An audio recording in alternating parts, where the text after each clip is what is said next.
Hello guys, my name is Muskan. This is my new YouTube channel bright future. हमने first chapter किया है introduction of statistics का, जिसके बारे में हमने पिछली वीडियो में स्टैटिस्टिक्स का मतलब, उसका ओरिजन्स, कितने डेफिनेशंस होते हैं, कितने टाइप्स होते हैं, 3 टाइप से स्टैटिस्टिक्स के स्कोप थे, वो सब हमने डिफाइन किया। आपने अगर वो वीडियो नहीं देखी है तो मैं लिंक डिस्क्रिप्शन में दे दूँगी। अब जहाँ के पहले वो वीडियो देखें, उसके बाद ही आपको आगे वाली वीडियो समझ में आएगी।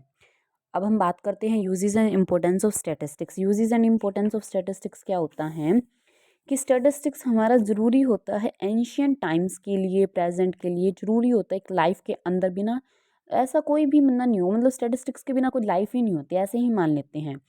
डिपेंड करता है स्टैटिस्टिक्स लाइफ पे ऊपर, कोई भी ऐसा सेक्टर नहीं है जो स्टैटिस्टिक्स के ऊपर डिपेंड ही ना करता हो। एक क्रोक्सटन ओकोडिन है एक राइटर, उन्होंने क्या कहा था कि प्रेजेंट में perhaps that is hardly an expect of our activities where statical method does not have any utility. जहाँ पे हमारा स्टैटिकल मेथड बहुत मुश्किल हो जाता है, वहाँ पे हमें कोई भी यूटिलिटी नहीं होती। उसके बाद हम बात करते हैं इम्पोर्टेंस की।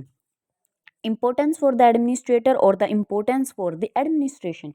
स्टैटिस्टिक्स जरूरी होता है एंशिएंट टाइम्स में, तो यूज़फुल होता है स्टैटिस्टिक्स इंक्रीज करने के लिए, ज़्यादा से ज़्यादा वेलफेयर करने के लिए, दूसरी एक्टिविटीज़ के लिए।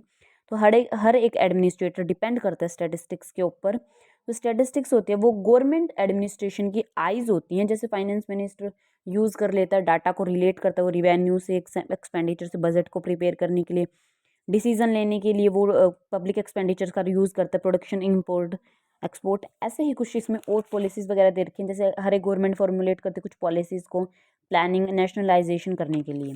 उसके बाद आता है importance of the businessman for the industrialist और agriculture in the field of the business, industry और एग्रीकल्चर। इसमें क्या होता है कि हर एक सक्सेसफुल बिजनेसमैन और एग्रीकल्चरिस्ट जो एस्टिमेट लगाता है वो डिपेंड करता है डिमांड सप्लाई के ऊपर, कि डिमांड कितनी है, सप्लाई कितनी है कमोडिटी में।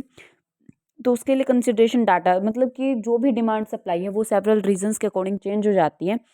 जैसे कस्टमर का चेंज हो जाता है, कस्टम्स चेंज हो जाते हैं, ट्रेड साइकिल्स। तो जरूरी होता है हर एक बिजनेसमैन के लिए जानना कि नेचर क्या है, कितने डिमांड है मार्केट में, कंज्यूमर कौन सी गुड्स को ज़्यादा प्रेफर कर रहे हैं, कैसे डील करनी है, प्राइस कितना बढ़ रहा है, कितना घट रहा है, हर एक चीज़ को जानना एक बिजनेसमैन के लिए बहुत ज़रूरी होता है। उसके बाद आता है importance in economic. Importance in economics के क्या है हमारे पास कि एक मतलब एक या लुन चाउ, इसने एक दिया था, मतलब एक राइटर था, इस वर्ड में क्या बोल रखा है इसने कि इकोनॉमिक्स हमारी डिपेंड करती है, मेजर करती है वो इकोनॉमिक्स एग्रीगेट्स को, सॉरी, इकोनॉमिक एग्रीगेट्स को हमारी डिपेंड करती है। जैसे नेशनल आउटपुट होगा, consumption, saving, investment, expenditure, change करती है जो वैल्यू ऑफ इनकम्स, जिसमें हम यूज़ करते हैं मैथमेटिकल्स मेथड्स को, इकोनॉमिक थ्योरी और टेस्ट हाइपोथेसिस। मतलब इसमें क्या होता है हमारा कि जो इकोनॉमिक्स डिपेंड करती है वो एग्रीगेट फैक्ट्स के ऊपर, ताकि हमारी ग्रोस नेशनल आउटपुट, कंजम्पशन वगैरह ये सारी चीज़ें हमारी बढ़ जाए, और जो वैल्यू ऑफ मनी है वो। तो स्टैटिकल मेथड को हम वेरीफाई यूज़ करते हैं वेरीफाई करने के लिए इकोनॉमिक थ्योरी, और टेस्ट करने के लिए हाइपोथेसिस को। कुछ इंपॉर्टेंस दे रखी स्टैटिस्टिक्स की इकोनॉमिक्स के अंदर, जैसे जिससे हमें क्लियर हो जाएगा क्या है कंजम्पशन। कंजम्पशन क्या होता है कि कैसे कंज्यूमर ज़्यादा से ज़्यादा सेटिस्फाई हो सकता है इनकम एक्सपेंडिचर बेस के ऊपर। लॉ ऑफ डिमांड होता है वो डिपेंड करता है price and quantity based. Production, production में क्या होता है कि प्रोड्यूसर चाहता है कि वो ज़्यादा से ज़्यादा प्रॉफिट अर्न करे।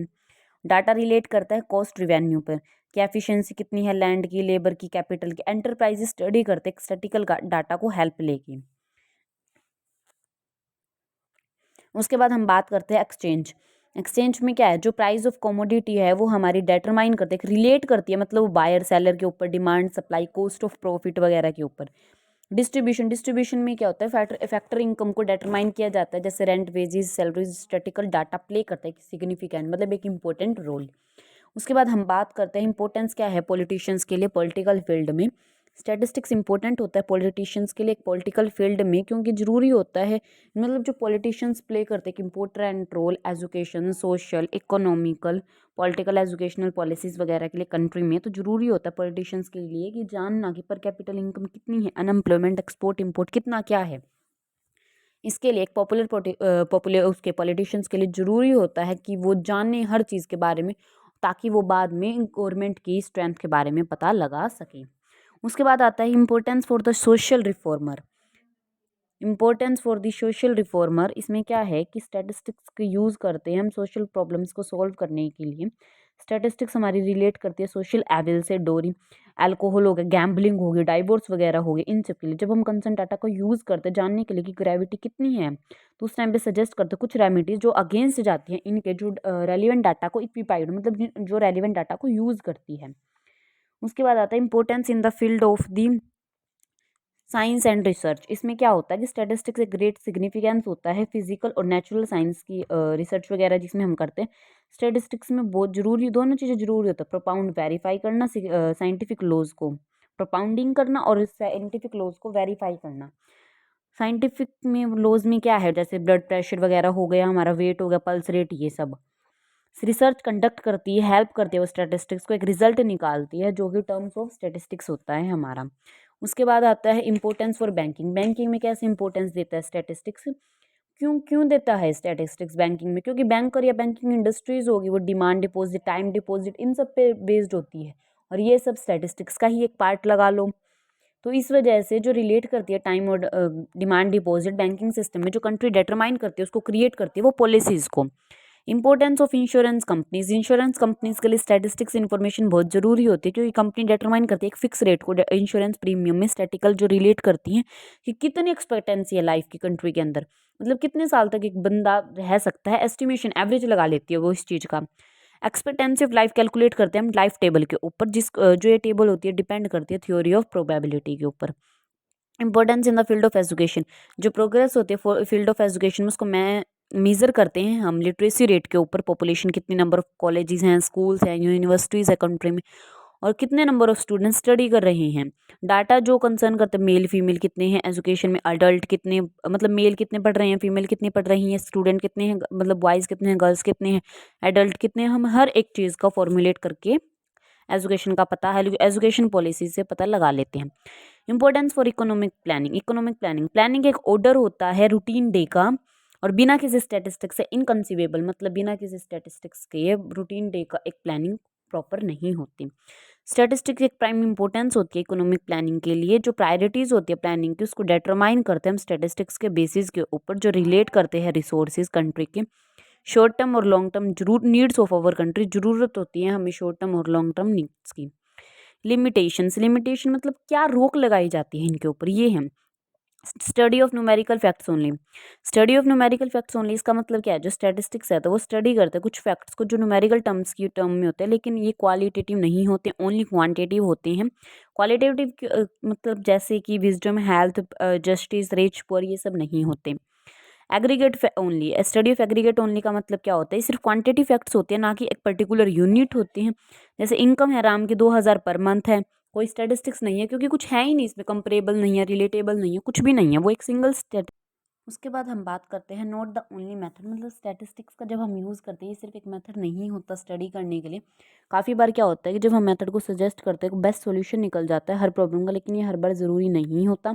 जब हम कंक्लूजन को निकालते हैं स्टैटिस्टिक्स में, तो जब उसको वेरीफाई करते हैं, हेल्प करते हैं कंक्लूजन निकालने के लिए, उस टाइम पे हमें क्वालिटेटिव मेथड की भी जरूरत पड़ जाती है।